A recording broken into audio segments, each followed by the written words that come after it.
各位觀眾，大家好！今日係2025年嘅8月16號星期六，呢一度呢，就係同大家報告翻最新嗰個熱帶氣旋嘅情況。1號戒備信號係現正生效㗎。咁而現時呢，呢個熱帶低氣壓就係同香港保持超過500公里範圍嘅距離啦。咁而預料呢一個嘅1號戒備信號會至少維持去到聽日嘅早上9點鐘。咁但係呢，本港嘅風力喺聽日會有所增強㗎。咁所以天文台就會視乎該熱帶低氣壓同本港嘅距離同埋本地嘅風力變化，評估是否需要喺星期日，亦即係聽日嘅早上9點去到12點改發3號強風信號。咁我哋先嚟睇睇大範圍嘅衛星雲圖啦。咁見得到咧，香港喺呢個位置啦。咁喺南海呢，其實就係一個比較廣闊嘅一個嘅低壓區嘅。咁同呢個低壓區相關嘅一啲嘅雲帶呢，亦都係覆蓋住成個南海啦，為南海係帶嚟唔穩定嘅天氣嘅。咁但係呢，見得到就係呢一個嘅廣闊低壓區仍然係保持住一個季風低壓嘅特質啦。咁喺衛星雲圖就見得到啦，呢一個嘅低壓系統呢，係沒有一個中心密集雲團區嘅，係即係我哋講嘅 CDO 啦。咁而另外呢，如果我哋睇翻嗰個嘅風場嗰個嘅顯示圖，可以見得到呢，佢呢喺中心附近嗰個嘅最高持續風速呢，亦都係未必係達到強風嘅程度。咁再加上呢，現時呢，如果睇你呢一個嘅風場預報風場嗰個顯示圖呢，可以見得到佢嘅中心呢，亦都係唔確定嘅，亦都係有多重中心嘅狀態啦。並且係冇辦法準確地 locate 到佢嘅中心位置。再加上其實佢嗰個嘅最大風嘅區域呢，並非集中咗喺佢嘅中心附近，而係喺呢一個嘅環流嘅周邊。咁所以呢，其實呢，雖然呢隻風呢嗰個嘅強度係唔勁嘅，咁但係對香港嘅影響呢都唔會係細嘅喎。咁點解呢？我哋先嚟睇一睇佢嘅移動路徑啦。咁現時佢同香港嘅距離呢，仍然係有690公里嘅。並且預料呢，喺聽日嘅早上嘅初時呢，仍然會同香港保持超過500公里嘅距離。咁而準備呢，去到聽日啦嗰個嘅夜晚啦，咁就會係去到呢一個嘅海南島一帶啦，咁就會稍作登陸，跟住之後隨後繼續向呢個西北嘅方向移動啦。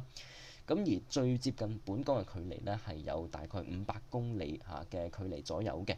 咁但係呢，啱啱都講過啦，佢係一個季風低壓嘅特性。季風低壓亦即係講緊呢，佢嗰個嘅環流嗰個環流係比較廣闊啦。咁佢嘅風圈個強風區域亦都係比較闊啦。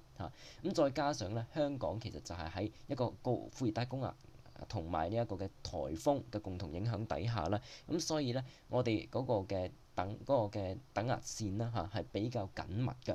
緊密嘅等壓線亦都係表示一個比較緊密嘅嗰個嘅氣壓梯度啦。亦都係會為香港帶嚟比較強嘅風力㗎。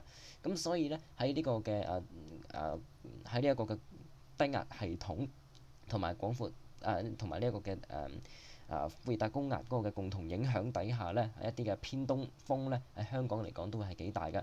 咁隨住呢一隻嘅風啦一個嘅熱帶低氣壓啦，而家咁就係逐漸靠近呢一個廣東沿岸啦準確嚟講係廣東西部沿岸啦至到北部灣一帶啦。咁亦都係會從而呢，同佢相關嘅一啲嘅強風區，亦都係會相當接近香港啦，會影響到香港以南嘅海域㗎。咁至於香港會否普遍吹起強風呢，仍然存在不確定嘅情況嘅。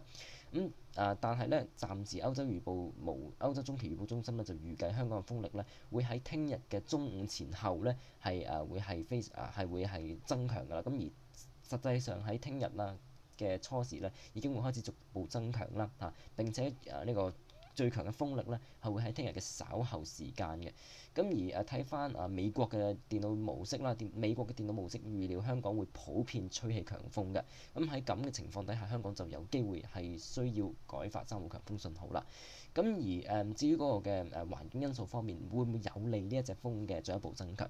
其實呢，對於香港嘅影響方面呢，無論佢係增強也好，唔增強也好呢，對於香港都唔會有好大嘅影響嘅。因為就算佢增強呢，佢只不過係會增強成為一個熱帶風暴啦。咁但係暫時預計佢會維持一個熱帶低氣壓嘅等級啦。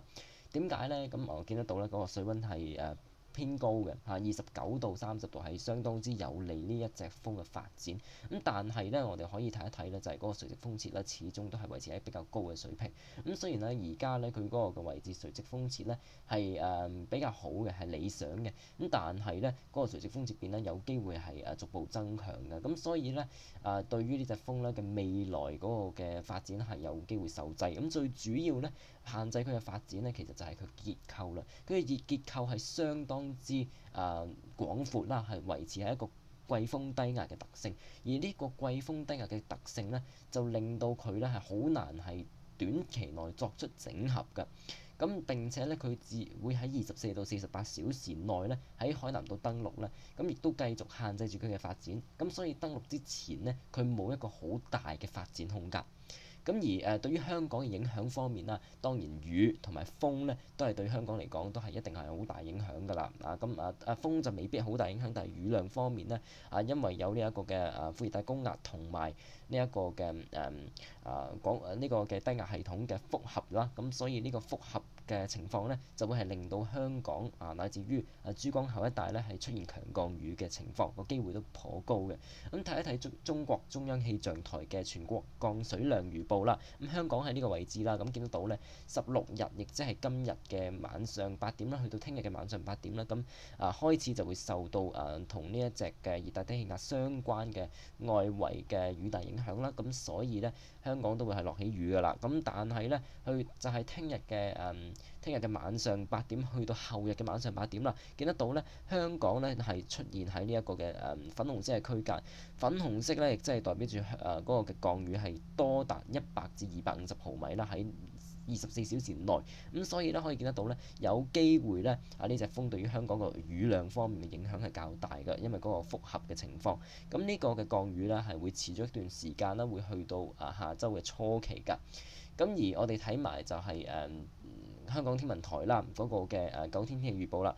香港天文台9天天氣預報當中就見得到啦，星期日啦，亦即係聽日啦，我哋嗰個嘅情況啦就係東風吹清勁嘅東風，咁離岸就間中吹強風，而高地咧係達到7級嗰個嘅強風程度嘅。咁就係大致多雲，間中係有狂風驟雨同埋雷暴，而雨勢有時係較大，海面係有大浪同埋湧浪嘅。咁而星期一嗰個嘅風力咧係會稍為減弱嘅，咁但係呢個雨勢咧係會比起星期日係更加之強嘅。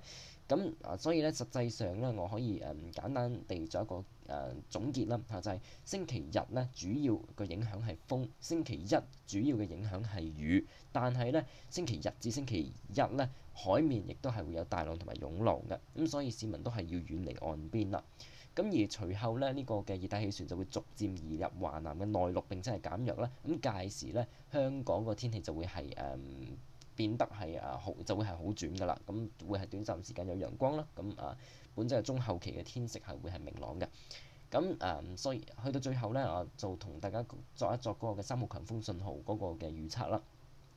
預計咧，香港天文台需要發出3號強風信號嘅機會都係中等至較高嘅。原因就係因為呢一隻嘅熱帶氣旋維持一個季風低壓嘅特性，佢最強嘅風力嘅位置咧集中咗喺佢嘅最強嘅風力位置咧集中咗喺佢嘅外圍啦。咁所以咧，對於香港嚟講咧嗰個嘅影響咧個風力影響咧係唔細嘅。咁所以大家係要做足呢一個嘅防風同埋防雨嘅措施啦。咁今日就講到呢一度，我哋聽日嘅直播再見。